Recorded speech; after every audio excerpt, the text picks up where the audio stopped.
Hey everyone, it's Monday, June 13th, 2011, and I wanted to do a test video on the Benchmade Axis lock. Here in front of me I have a standard Benchmade mini Griptilian with the Axis lock. I have taken the clip off. This particular model has the Spyderco hole and a hollow grind blade. Right here is the Axis locking mechanism. Just a quick, let me show you quickly how this works. Probably most of you already know that, but it has this bar here that slides back and forth, and as it moves forward and the blade opens, it catches on the back of the blade. It's probably difficult to see in the video, and holds the blade from closing, so you can see it doesn't close. You slide the bar back and then the blade swings closed. This pin here is pushed forward. See, as the blade opens, it moves back and then clicks forward into position. This pin moves forward by two metal springs, one on each side, that have tension and push the pin forward.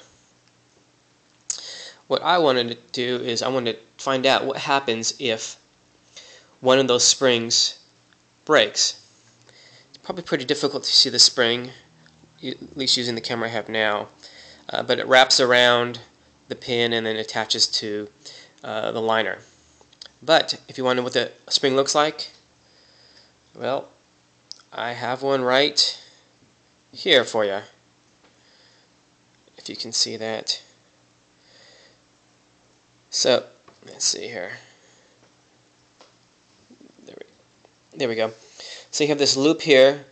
This loop hooks around the bar, and then the other end has a little pin that attaches to the line of the knife. You may wonder where I got this Omega spring. Well, about 20 minutes ago it was actually inside this knife.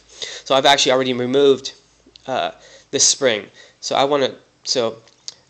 just want to test to see how the knife functions with just one spring in it. And if you haven't noticed, it seems to function okay.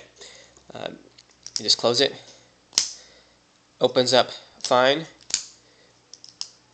can flick it closed. The interesting thing I noticed is, even with one spring, the bar, see if I can show this on camera, has pretty good tension, and it springs back into place pretty well. It does look like this is the side that has the spring still in it. This side doesn't have the spring anymore. It does look like, looking straight on, you can see how this side is a little bit lower, so you can see there's more pressure on this side. But it does seem to engage the blade pretty well. I'm not really a big fan of a spine whack test, but you know, I can not hit it too hard, but you can hit it fairly decently, and doesn't seems fairly secure. As far as blade play, even with the one spring, slight blade play, but actually most of the Axis locks I've had have slight blade play even with two springs. So as far as it looks, even with one spring, so if one spring were to break,